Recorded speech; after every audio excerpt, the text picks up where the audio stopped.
चांद हमारी पृथ्वी का सबसे करीबी साथी, एक ऐसा साथी जो पृथ्वी से टूटकर ही बना है।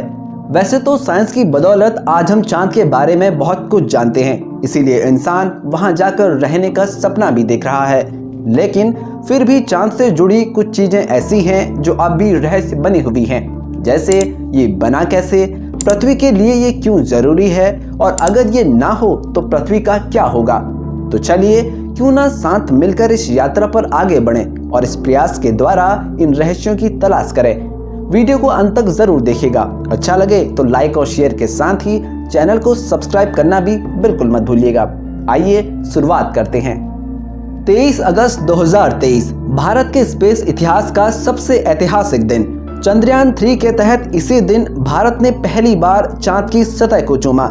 पृथ्वी से बाहर हमारे सौरमंडल में चांद एकमात्र ऐसा खगोलीय पिंड है जहां इंसान के कदम पड़े हैं। अब तक चांद पर 100 से भी ज्यादा अंतरिक्ष यान भेजे जा चुके हैं। वहीं 24 इंसानों ने चांद की सैर की है और इनमें से 12 लोग तो चांद पर चले भी हैं। अब जब इतना सब कुछ हुआ है तो यकीनन चांद से जुड़े रहस्यों से पर्दा भी उठा होगा। और सबसे पहला रहस्य तो यही है कि आखिर चांद बना कैसे। चांद कैसे बना ये जानने की कोशिशें 1960 के दशक से ही चल रही हैं। वर्ष 1969 में नासा ने अपोलो मिशन शुरू किया, जिसके तहत एस्ट्रोनॉट चांद से चट्टान के टुकड़े पृथ्वी पर लाने में सफल हुए। रिसर्च में पता चला कि 450 करोड़ साल पहले पृथ्वी और थिया ग्रह के बीच हुई टक्कर से चांद बना। माना जाता है कि टक्कर से उत्पन्न हुई गर्मी से पत्थर तक पिघल गए थे और बाद में इन्हीं पिघली हुई चट्टानों से चांद की सतह बनी, जो लाखों सालों में सूखकर चारकोल जैसे ग्रे कलर के ठोस पत्थर में बदल गई। आपने ध्यान दिया होगा, पृथ्वी से देखने पर हमें चांद पर चमकीले के साथ कुछ काले हिस्से भी दिखते हैं। दरअसल ये चांद पर बड़े बड़े गड्ढे हैं जो ब्रह्मांड में घूमने वाले पिंडों के टकराने से बने हैं। ये गड्ढे इतने गहरे हैं कि 29,032 फीट ऊंचा माउंट एवरेस्ट भी इनमें आसानी से समा जाए। 1972 में नासा ने अपोलो 17 मिशन के दौरान चांद पर lunar atmospheric composition experiment equipment भेजा था। पता चला कि चांद पर helium, organ, neon, ammonia, methane और कार्बन डाइऑक्साइड जैसे गैसों की पतली परत मौजूद है, जिसे वायुमंडल नहीं कहा जा सकता। इसीलिए वैज्ञानिकों के द्वारा इसे नाम दिया गया एग्जोस्फीयर, यानी वायुमंडल की सबसे बाहरी परत। इसमें सांस लेना मुमकिन नहीं है। अमेरिका के अपोलो मिशन के बाद ये चर्चा जोरों पर थी कि अब चांद पर इंसानी बस्तियां बसाई जाएंगी, लेकिन अब तक ऐसा हो नहीं पाया। और वो इसलिए क्योंकि अभी तक की रिसर्च के मुताबिक चांद पर वायुमंडल ना होने की वजह से वहां सिर्फ सूक्ष्म जीव ही सरवाइव कर सकते हैं, लेकिन इंसानों का रह पाना बहुत मुश्किल है। इसकी वजह सूर्य से आने वाली गर्मी और रेडिएशन से बचाव के लिए पृथ्वी जैसा वायुमंडल ना होना है। आपको बता दें, चांद पर दिन का तापमान 123 डिग्री सेल्सियस से ज्यादा रहता है, जबकि रात में यही तापमान -200 डिग्री सेल्सियस से भी नीचे चले जाता है। लेकिन इन सब के बावजूद वो चांद ही है जिसकी वजह से पृथ्वी पर जीवन है। अगर चांद ना होता तो पृथ्वी अपनी जगह पर नहीं टिकी होती।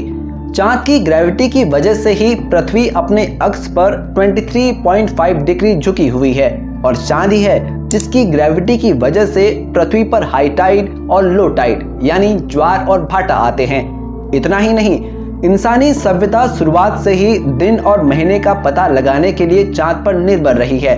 चाहे इस्लाम में हिजरी कैलेंडर हो या हिंदू कैलेंडर में कृष्ण पक्ष और शुक्ल पक्ष, सभी चांद की परिक्रमा के आधार पर ही डिजाइन होते थे।